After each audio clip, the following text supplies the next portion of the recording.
this episode of the Naturist Living Show, Nudity in the Human Body.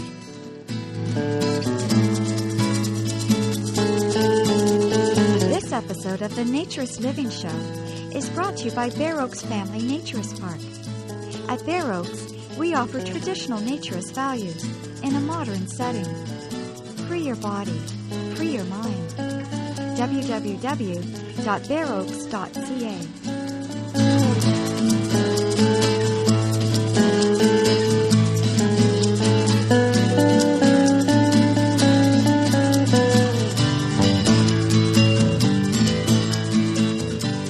Welcome to the first in a series of 3 episodes where we're going to explore our society's attitude towards the human body. My name is Stéphane Deschênes. I'm your host for today's episode of the Naturist Living Show, and I'm also the owner of Bear Oaks Family Naturist Park. I was going to make this one show, but I had so much material and it kept piling up and adding up that I realized that I had enough for 3 shows. So we're going to break this up over 3 different episodes. We're going to be exploring our society's attitude towards the human body and therefore almost directly towards nudity. And I say society, I mean Western society, and more specifically the Anglophone North American society in particular, although that certainly stretches to most English-speaking countries. And because American in particular, American television and movies are now shown all over the world in multiple languages, those attitudes are quickly spreading to other cultures as well, and we're seeing more and more of that repeated around the world. I often say that naturism is not about nudity, which always comes as a big surprise to the textile people out there who hear me make the comment. Naturists would probably be a little bit more familiar with that. Certainly nudity is very important to naturism. And it doesn't work without it. It's a very, very key tool to getting to that respect for self, respect for others, and respect for the environment. And I won't go into that again because if you want to hear more about that, I would suggest you listen to the episode titled Why Clothing Optional Doesn't Work, which we did a few months back. But naturism is about respect for self, respect for others, and respect for the environment, specifically respect for the body. That's a huge problem in our society today. And in Europe, going back to an earlier show that we did on nudism versus naturism in terms of terminology, in Europe, that's the difference between the two terms. We explained that in that show where Europeans tend to view naturism as the philosophy of respect for self, respect for others, and respect for the environment, while they view nudists as people who just like to take their clothes off, where the nudity is the key thing. But I don't think that's true for most people who call themselves nudist. They see it as also a tool towards a goal of self-respect. And, a strip joint is about nudity. Adult magazines are about nudity. People are going to those places or buying those materials because they're looking to see flesh. Naturism, we don't take our clothes off to show people, and we don't go there to look at people. We are nude for ourselves, and we are nude as part of a strategy and sometimes a form of therapy to help us get over all the hang-ups that are imposed upon us by our society. We certainly have, as a society, not as naturists, as a society, we have a conflicted attitude towards our own body. It's almost schizophrenic in nature. I mean, we're talking about nudity is about embarrassment, shame, offending others, power. People who are caught nude seem embarrassed by the fact. The thought of being nude with your coworker means that they will somehow have power over you because they've seen you nude. It's a discussion I've had many times with people who haven't tried it, particularly with the media. When one of the interesting situations we get at Bear Oaks is we get a lot of reporters coming trying to write stories about naturism. And when we discuss them taking their clothes off to fit in, if they're with co-workers, that comes up often as a theme. The sense of embarrassment and somehow power that the other might have because they've seen you nude. I'm not sure what that is. As a naturist, it seems odd. And logically, I think they don't know what that is either. It's really an emotional reaction. And that's very important to remember. And we'll talk in a future show about introducing people to naturism and how it's not about logic. Most people logically know that taking your clothes off is not a big deal. It has no impact. It doesn't hurt you. But emotionally, it's very, very difficult to do. And we'll dwell into that even more in the second part of this series. It's also about offending others, which is very strange. I'm not sure why nudity is offensive, but you hear that often. One of the strange situations that we could get into, at least in North America, or at least in Canada anyway, in terms of the law, is that I can walk down the street with a T-shirt that says obscenities about your mother, or I can yell swear words all day long as I run down the road, and that's okay. It may not be socially acceptable, but certainly not illegal. But if I sit quietly reading the newspaper on a nice sunny day on my front porch wearing nothing, then I am so offensive as to risk being charged criminally for that simple little act. That body, my genitals, are incredibly upsetting to people, apparently. So much so that we need to protect people, not with a civil law, but an actual criminal law. And you wonder why that is. Why do we feel like that? Does any other animal feel shame at its own body, embarrassment at its own body, offense at seeing the bodies of others in its own species? Of course not. It's not clear why we've developed that, but it's certainly a big part of our society today, and it doesn't make any sense. And ironically, our Western culture right now is simultaneously moving towards more nudity. You see it all over the media, and you see it all over shows and the celebrities, and yet more body shame. People, the fashion is for more exposure, but the body shame is even more powerful today about looking right and feeling right. And therefore, most people have this incredible contradiction where they want to dress like what they see on television, which is not real.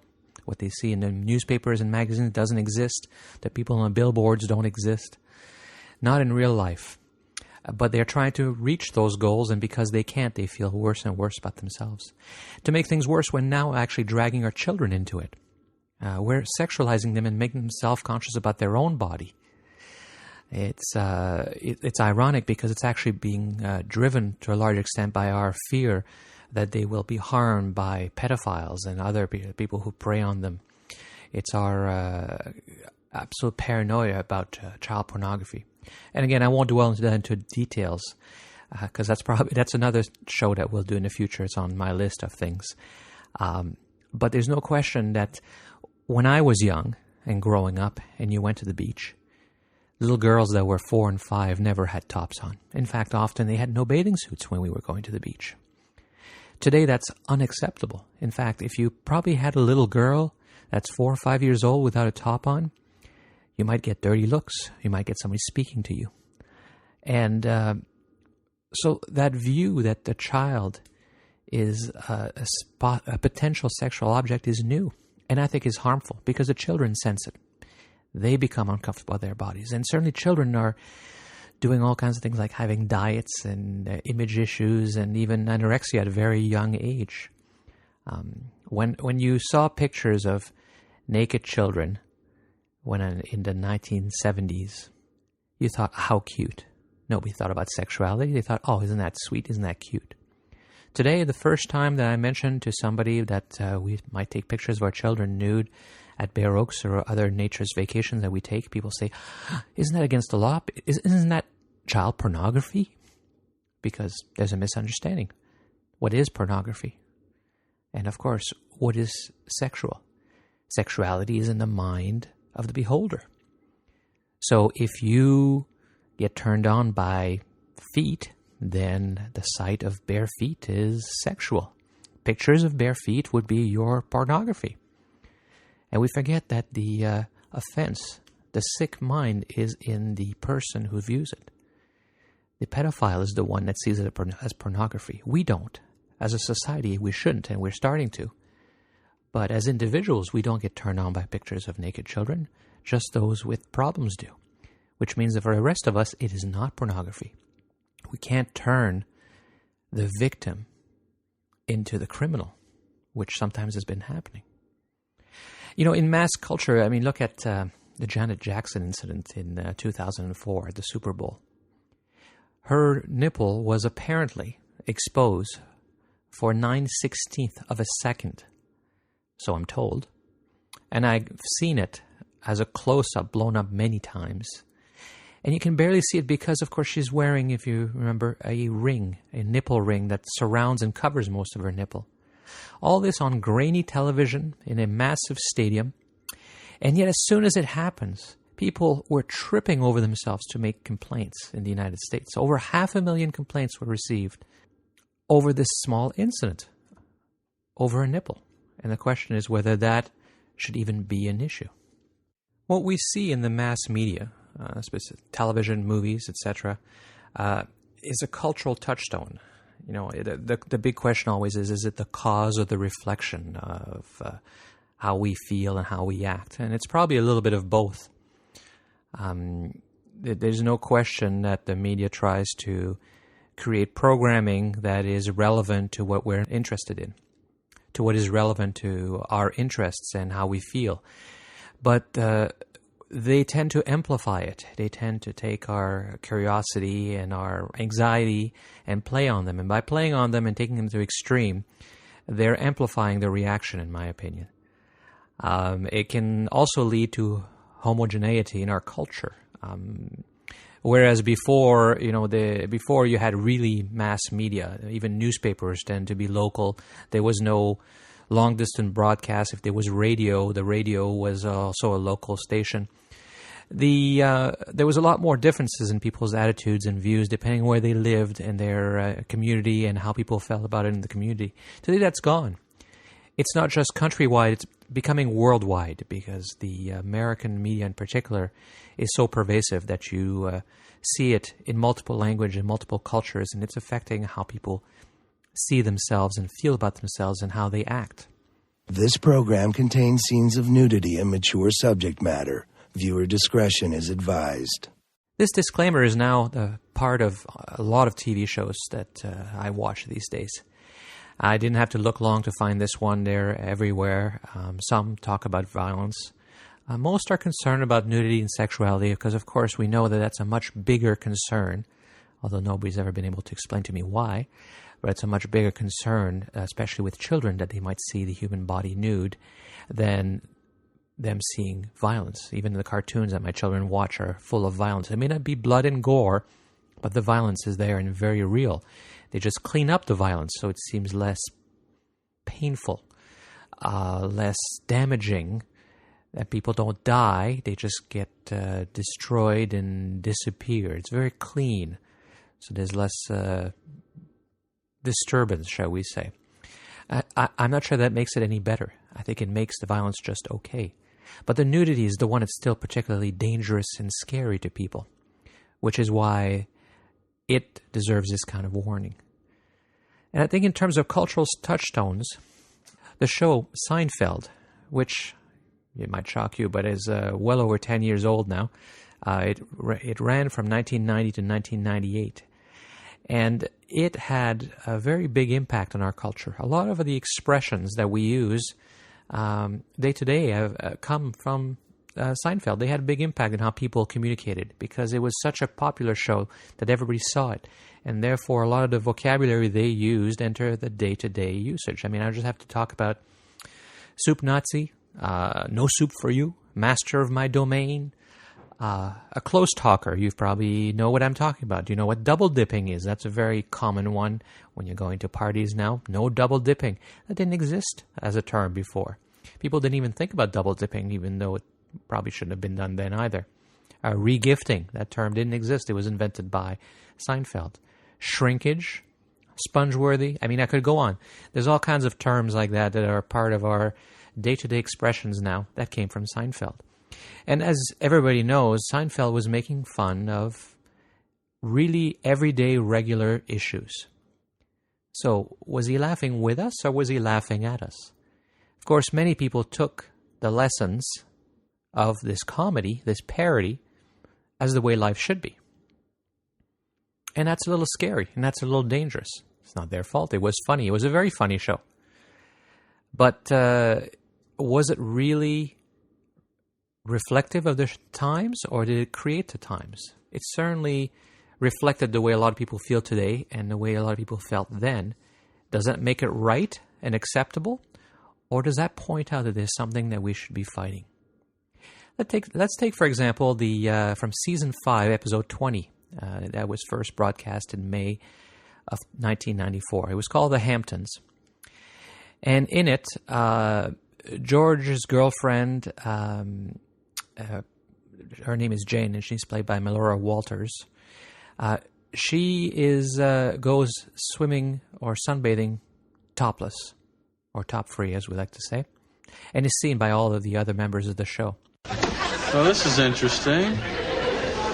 What? Jane's topless. Yo, ma. Boutros, golly. Nice rack.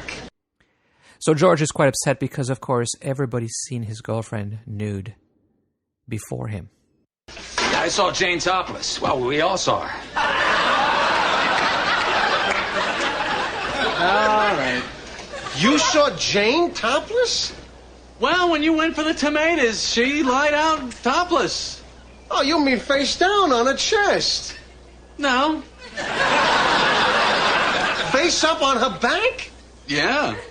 Well, why'd she do that? Well, I guess she was hot. You mean she just laid there topless? No, she got up. She walked around. Yeah. Walked around? And you looked? Of course. She's got a great body, buddy. All right, I'm going to go upstairs. I'll be right back. Huh? I can't believe that you saw her before me. Think of me as a doctor. Well, how good a look did you get?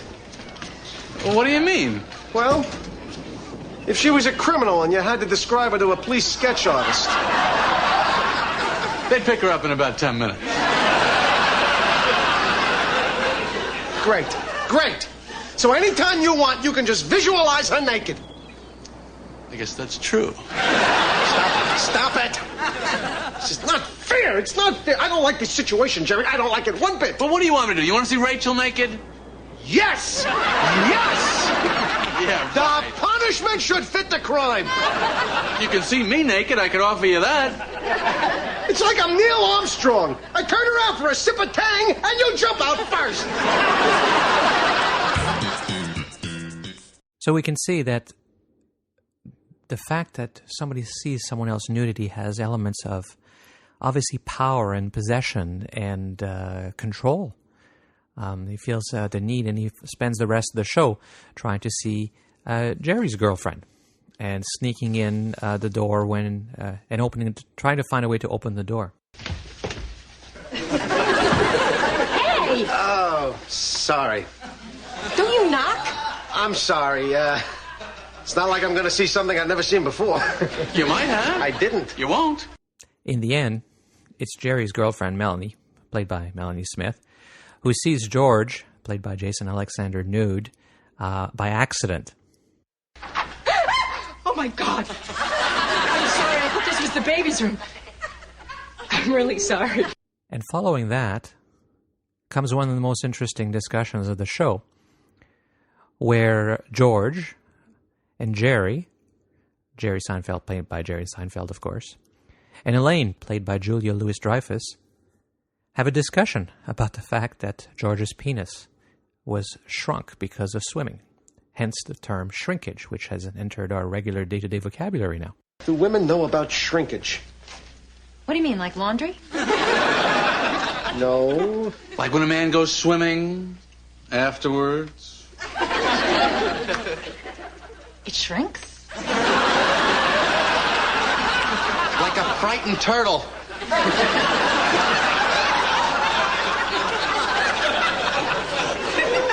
Why does it shrink? It just does. I don't know how you guys walk around with those things. Now, I'm sure that Julia Louis-Dreyfus had seen penises before and knew how they worked, but it is not surprising that as part of this humor, a part of this parody and comedy, they would have this conversation because a lot of men and women don't know and understand each other. Is that right? Is that helpful? Does that help self-respect, respect for others, respect for the human body? Of course not. Is it typical? It probably is. Perhaps not to this extreme, but it shows you that it seems to be an acceptable part of the society that we don't understand each other's body parts, that we're surprised by it, not just offended, but they're part of the mystery because we don't talk about them. We don't show them and we don't talk about them because they are embarrassing. They are ugly sometimes, people would say, and offensive. One of the later shows, in fact, in the last season, season 9 in 1997, episode number 9 is called Apology. All the part I'm talking about has nothing to do with the main storyline.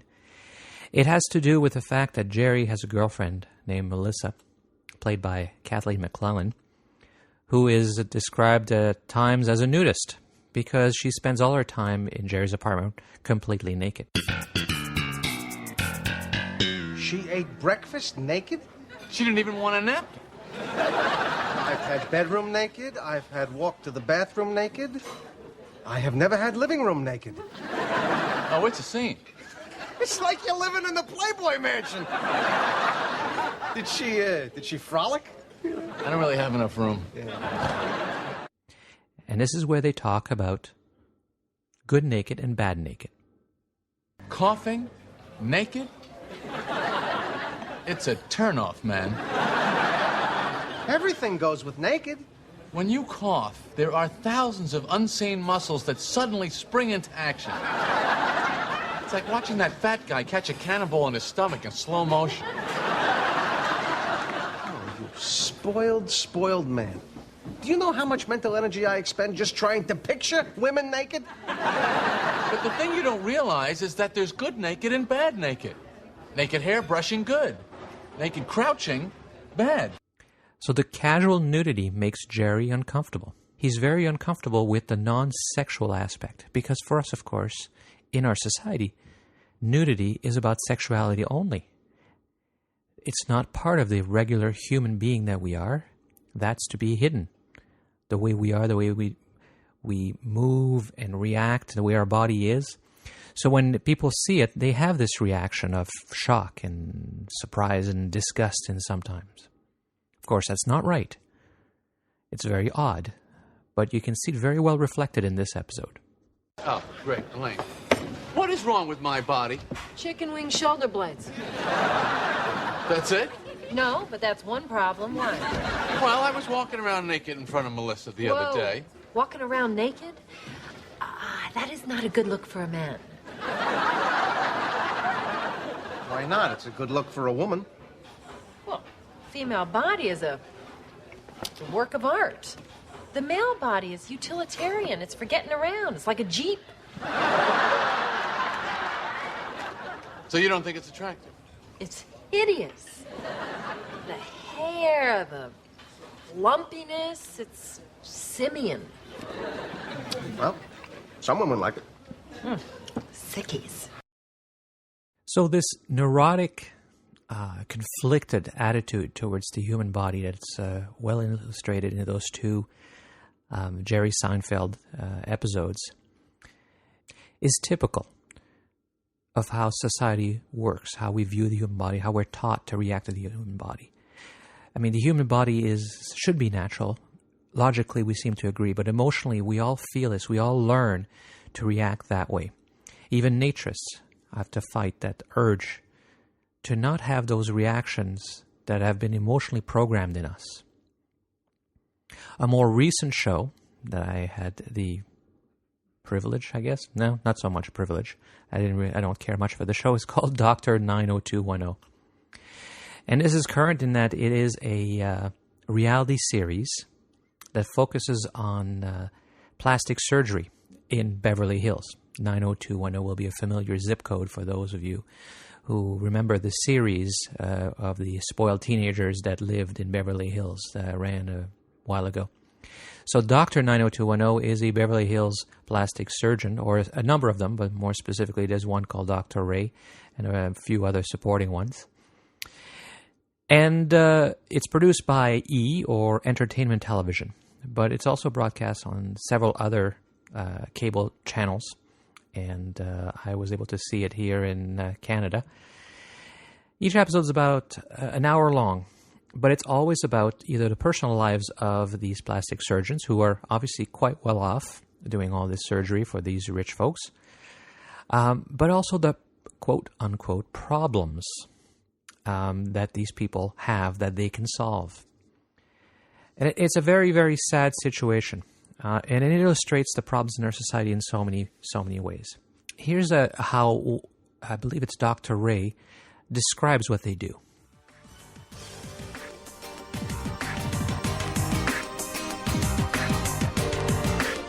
Good to see you. How's the trip? That was good? To some degree, we're psychiatrists with knives. I sleep on my side. Is that Side is fine. Yeah. Just don't lay on them for a week. Okay. After that, you're good to go, sweetie. Okay. Something happens, you roll over, it's okay. Studies show that we have as much cures in mild depression as psychiatrists do. Everything is ready to go. Thank you. But you're obviously a very, very, very... Psychiatrists with knives.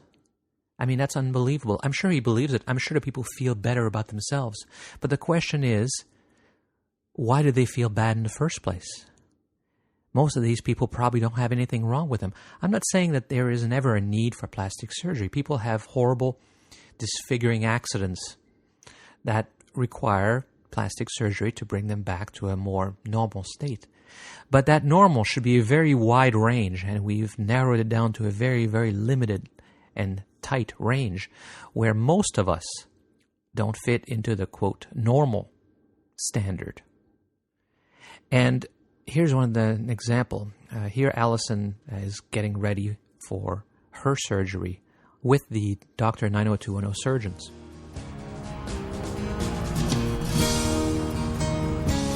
Look, see the boat?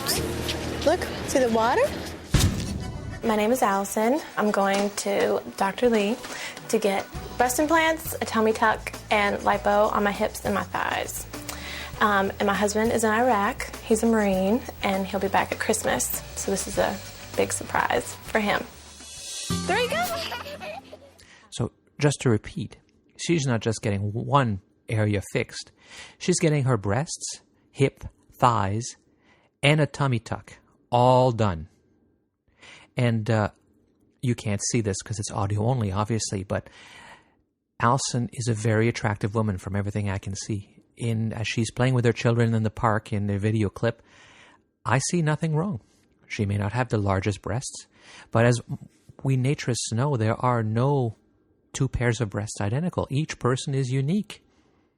And each body is unique with different style and different ways that we're built, and we need to accept this. But shows like this point out that we can't. But of course, it's not the show's only fault. The show, in fact, is showing the lives of doctors who are, quote, helping people with problems that were created by our societal attitudes toward the body. And it's a real disease. I mean, breasts is just another example. We are obsessed with breasts.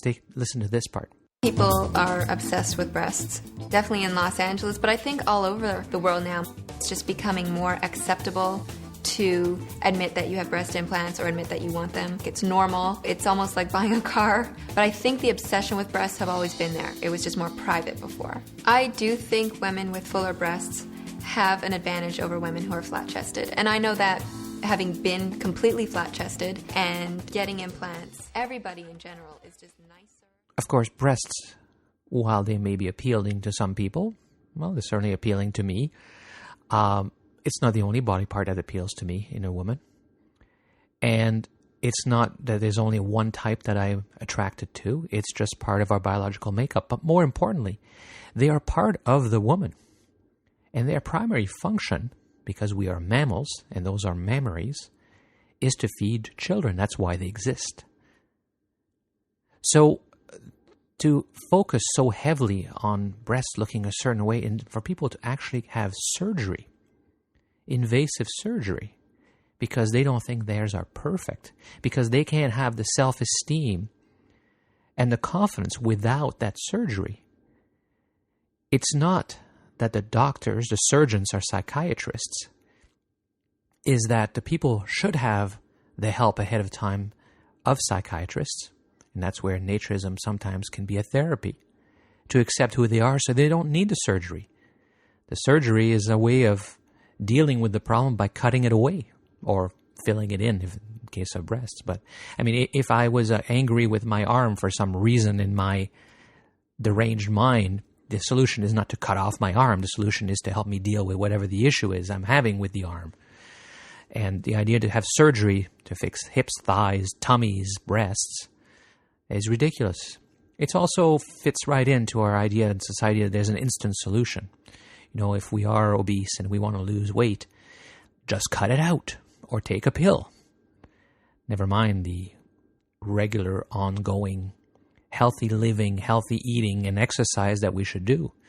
So again, some people can use the help of a surgeon and a plastic surgeon. Some people do need medical intervention. But I would guess that 90% of them don't. The most interesting lesson, though, from Dr. 90210 comes with regards to how we deal with breasts and nipples, and how women's nipples and women's breasts should not be seen. We know, of course, that the only thing that we actually have to hide are the nipples. You know, you only need to put pasties on them, and then it's legal. Whenever there's a definition as to what is legal and illegal about breasts, of course, we don't think anything should be illegal. But where it is illegal, it is the nipple that is the most offensive portion of the breast and the areola area around them. Other than that, we're free to reveal the breasts in low-cut dresses and little bikinis and G-string bikinis. It's okay. In fact, it's encouraged. Again, here's that conflict. Show the body, but you don't look right, so you shouldn't show your body. Very confusing. But in this particular show, there was a man. Well, he was a man at this point. He used to be a woman. And through surgery, and there are certainly men and women that have some gender confusion issues, that have so they need to have a gender transformation surgery. That's okay. So this woman became a man, and he still had women's chest, women's breasts. So he was coming into a Dr. 90210 surgeon to have this part of the transformation done by operation. So as they were showing us the work they're going to do on this man, who honestly, to me, looked just like a man. He had facial hair and spoke like a man and acted like a man. Obviously, the medication and all the other surgeries had worked quite well. But when they took his shirt off and the bandage that he was keeping around to hide the fact that he had female breasts, they blurred it out. So clearly those were female breasts and female nipples, because breasts are okay, of course. And then the operation happened. And in the operation, we see in the actual operating room how they're cutting away at the breasts. The whole time in the video, the nipples are fuzzed out. There's a so that we can't see those very upsetting and very offensive nipples. Now, a mere minute or two after that, now that they've removed material from inside the body, material that was never physically visible to us, because they were removing breast tissue inside underneath the skin. But once they've removed that material in the operation, which we're allowed to see, the cutting, the blood, the gore, that's not a problem. But all the time, the nipple is obscured. But as soon as that fatty tissue and breast tissue has been removed, suddenly the image is now clear on the video. We're allowed to see the nipple. The same nipple, the exact same nipple that we could not see before. Because now it's a man's nipple. Showing really the ridiculousness of our attitudes towards men and women's nipples in our society. I couldn't think of a better example to rationalize and justify that women and men's nipples are no different, and women and men's chest should not be treated any differently. In the show, there's another procedure which is very interesting. Listen to this. Everything's about symmetry. My name is Dr. Gary Alter. I'm a board-certified plastic surgeon and board-certified urologist. I perform all kinds of plastic surgery. I perform a very discreet surgery on women that very few people will talk about. One of the surgeries I pioneered is a new technique of labia reduction surgery, which is surgery to reduce the size of the inner lips of the vagina. Amazing. So labiaplasty, what an interesting term. It's to increase your self-confidence. So they show this operation of the labiaplasty. They show the woman's legs spread apart and the surgeon working on her labia. Of course, the area of the labia that he's working on, well, the whole area, the whole genital area, is again fuzzed out, obscured so that we can't see it and be horribly offended by it. Obviously, we're choosing to watch this, but hey, we still need to be protected from ourselves. The woman's labia, of course, part of it is cut out. Large parts of it are cut out. And they put those on a tray next to the surgeon. And the camera zooms in. So the labia, now that it's detached from the body, is okay to look at. It's now the piece of flesh. When it was attached and alive was offensive, but now, as a hacked up piece of flesh that's detached, is acceptable to view. I mean, I love this show for the fact that it's showing all of these contradictions, that it shows how irrational and warped our society is when it comes to our own bodies and how we feel about it. So I think these shows, this television, is really reflecting of the problems. Unfortunately, most people don't see these as problems. They're seeing it the way it is. They don't question. And that's where naturism comes in. It is our job as naturists to show the world how irrational and disturbed it is with regards to who we are and what we are. And it's our job to make sure people understand the damage that this is causing. Naturism is a better way.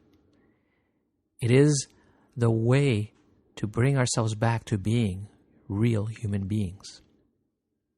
So that's it for today's show. So listen in next time when we're going to be discussing more media and nudity in television, specifically with an angle on gymnophobia or gymnophobia, depending on whether you want to put the Greek pronunciation to it, which is defined as the fear of nudity.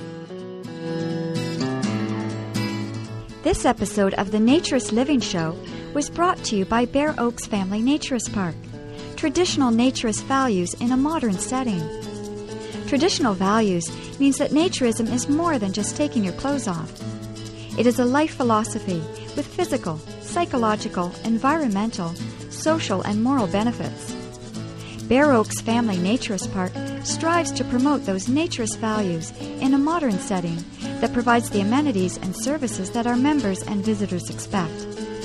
Free your body, free your mind. Learn more at www.bearoaks.ca.